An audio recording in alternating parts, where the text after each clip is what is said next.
the delegates, organizers, and fellow speakers for today's event.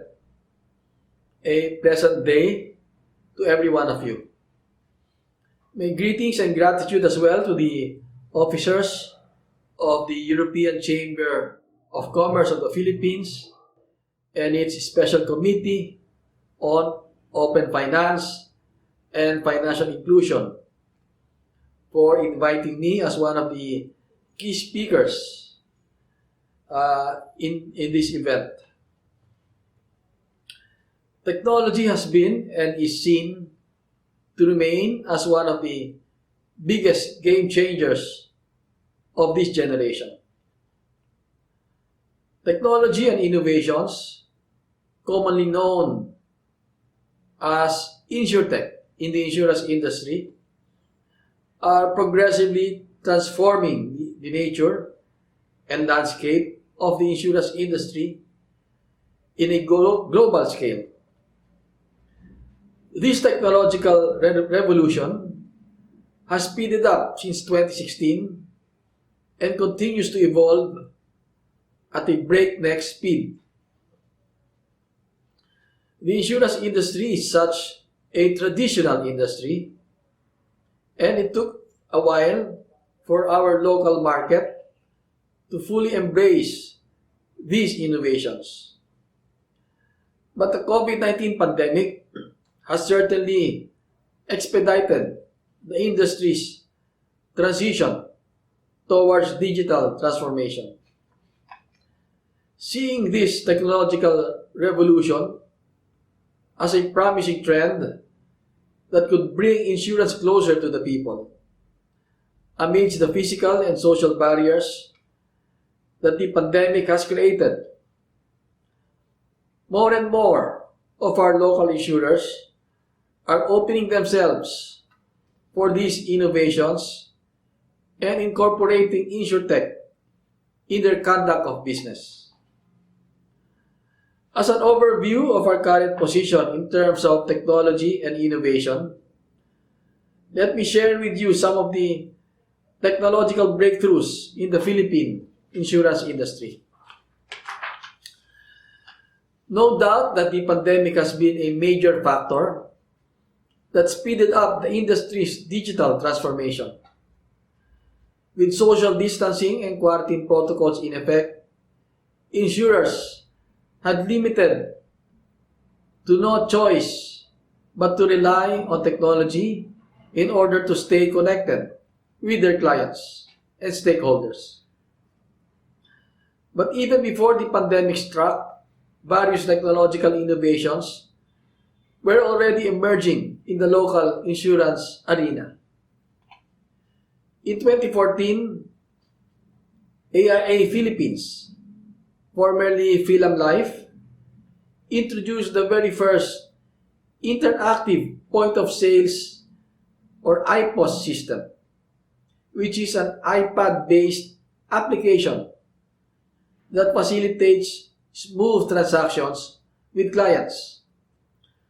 This application gives the agents or financial advisor a revolutionary way of engaging customers. It enables the agents to perform needs analysis, underwrite contracts, and complete transactions electronically.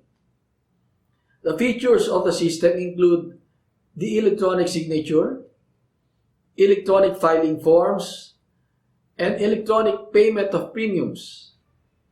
Even the Know Your Customer requirement is made convenient as it uses the gadget's camera and does away with the traditional scanning and photocopying of identification cards. All of this are done through the iPad.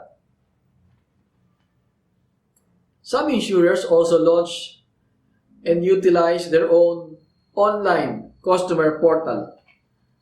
An example of such is the East West Ageas Life, which under its brand name Troo, TROO, had launched its online customer portal called GoTrue on May 2019.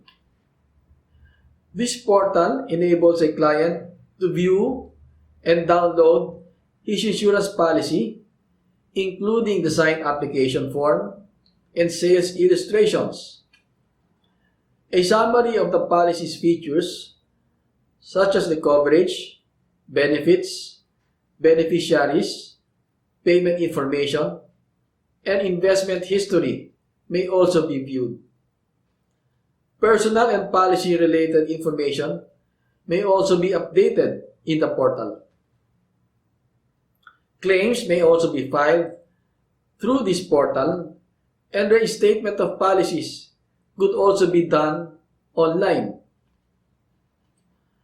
Other insurers also made use of electronic service facilities to send customers their billing statements and other notices through email. In 2019, for example, Manulife launched its iNotice. This innovation affords the customers with faster, more secure communication system. The billing notices sent to the customers 20 days before due date are password protected to secure customer information.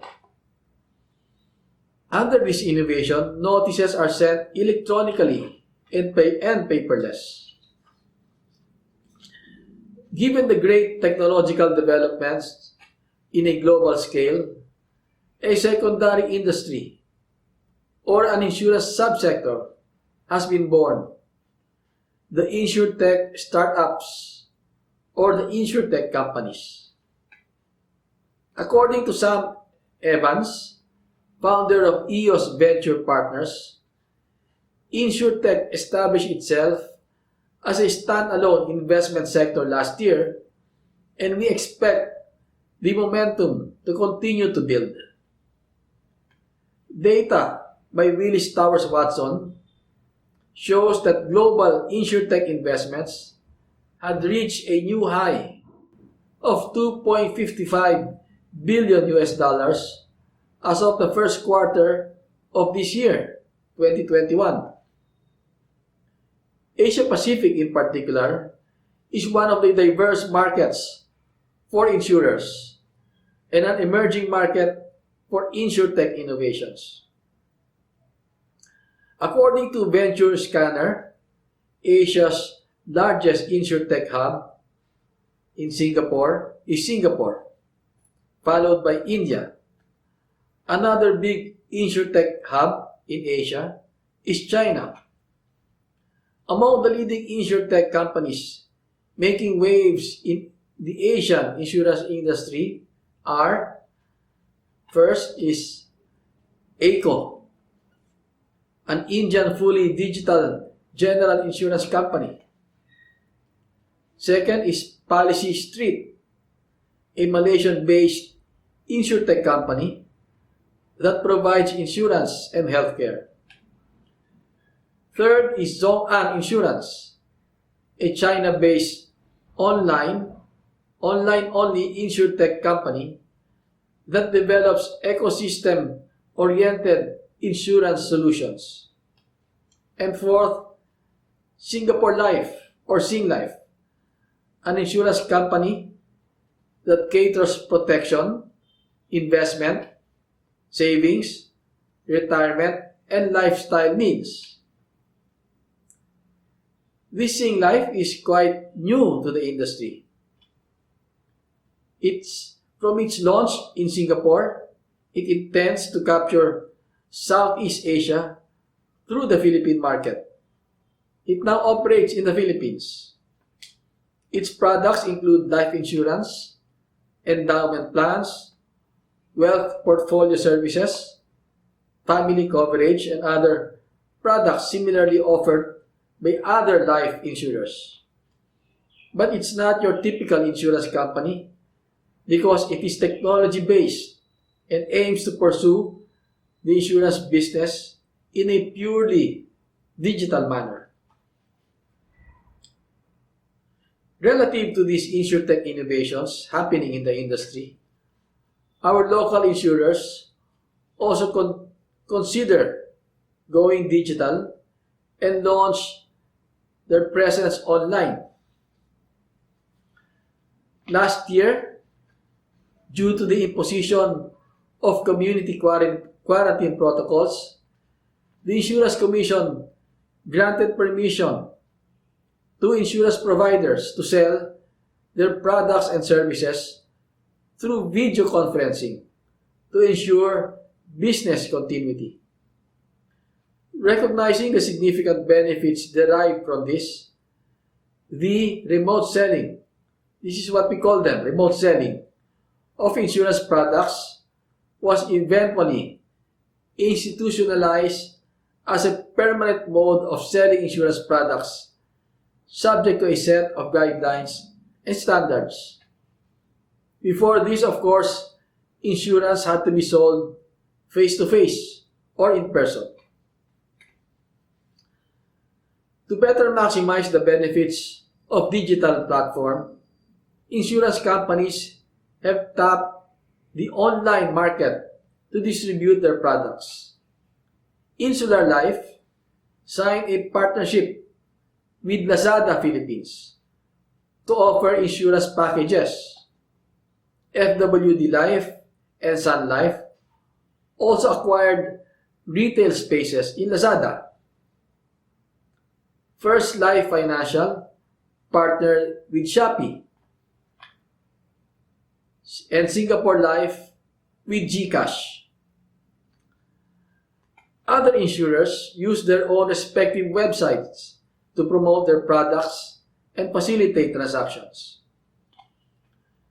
In terms of reaching the masses, the massive growth in the use of smartphones and other mobile devices also provided an opportunity to deliver cost-effective financial literacy campaigns. Mobile phone-based insurance, or simply mobile insurance, has become an emerging distribution channel for microinsurance. The PLDT, through its subsidiary Voyager Innovations, launched the FinTechnologies Corporation, FINTQ, FinTech, to provide financial access through mobile services. It aims to promote micro savings, micro lending, micro investment, and micro insurance under the Kasama Ka brand.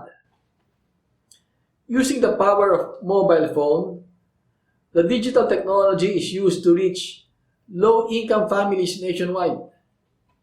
Its micro savings feature can be opened for only 20 pesos through the Sari-Sari store, and the savings bear interest. For microinsurance, the customer can acquire insurance protection for as low as 10 pesos. The insurance coverage, premiums paid, and the benefits can be viewed in the mobile phone itself. For this purpose, FinTech has been licensed as an insurance agency by the Insurance Commission and will receive commissions as an agent. It has partnered with a number of insurers for this endeavor. A more recent partnership was done between the Philippines digital wallet PayMaya and the Singapore insurtech company Bolttech, aiming to give Filipinos easier access to affordable microinsurance and services.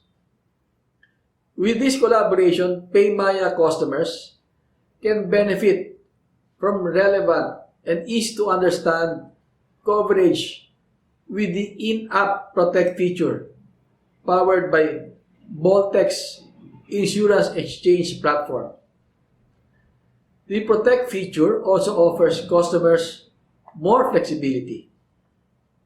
PayMaya customers can sign up in just a matter of few minutes, as the application process is completely digital and paperless.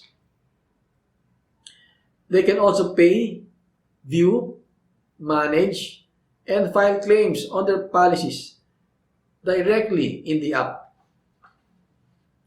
As technologies continue to proliferate and enter the insurance sector, there is a need to calibrate our regulatory policies to foster innovations and encourage innovations in the industry.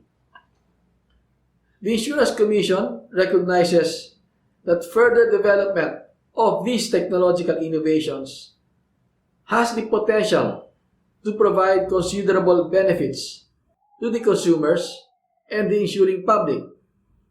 Thus, the Commission issued Circular Letter number 2020-73, which promulgates a set of guidelines on the adoption of a regulatory sandbox framework for insurtech innovations.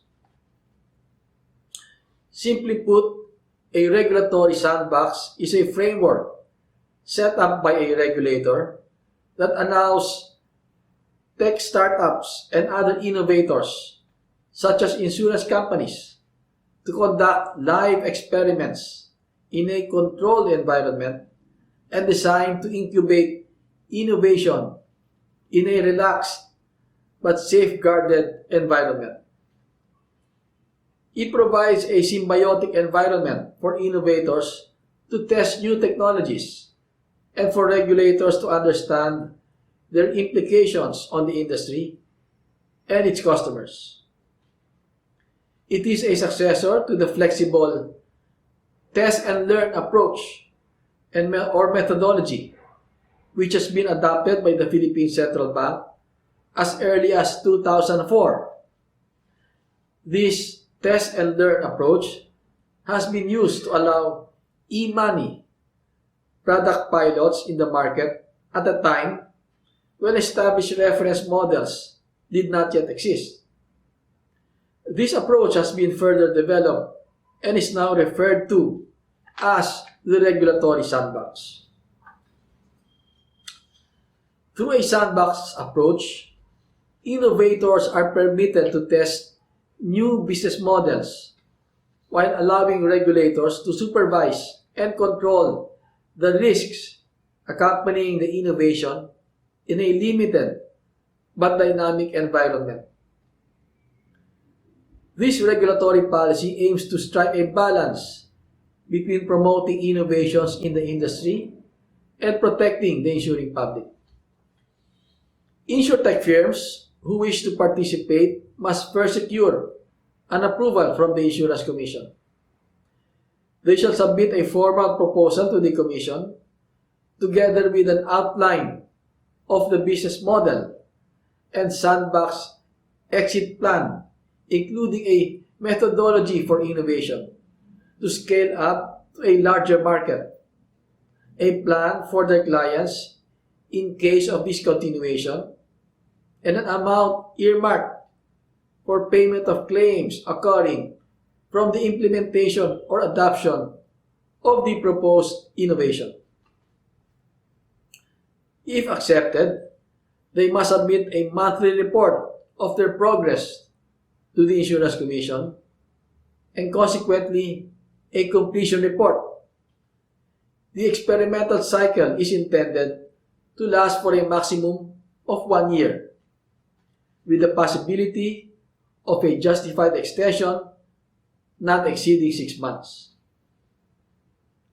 As of this date, the Insurance Commission has received 2 applications for the sandbox. The first application was, however, rejected since the proposal is not scoped within the sandbox regulation, while the Insurance Commission waits for the complete submission of requirements for the other application, which covers the introduction and testing of blockchain technology. As you may know, the Insurance Commission supervises not only the insurance industry, we regulate as well the activities and business conduct of the pre-need and the HMO industries. In order for us to promote and foster similar innovations in these industries, the Commission issued Circular Letter 2021-11 earlier this year. The said circular promulgates a similar set of guidelines for the adoption of a regulatory sandbox framework for fintech innovations for HMOs and pre-need companies. There has been a need to issue a separate guidelines for these industries, as technically speaking, technological innovations in the pre-need and HMO industries would not fall under the term InsurTech, but rather be considered as financial technology or fintech. Aside from these technical differences, the guidelines and the overall objectives of the circular are very much similar to its predecessor.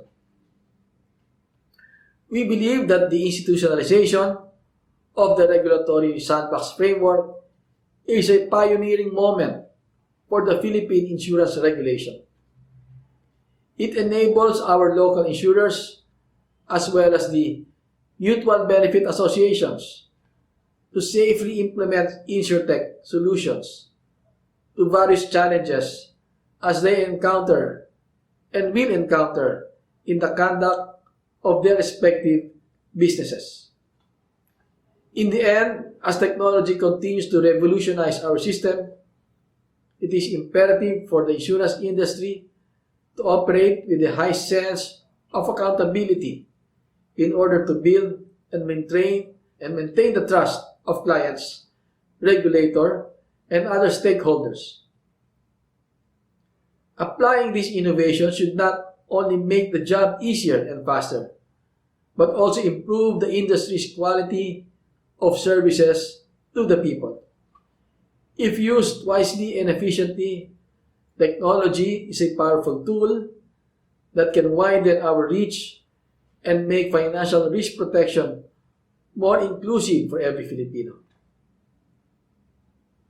I hope I have imparted something new and relevant to you this day.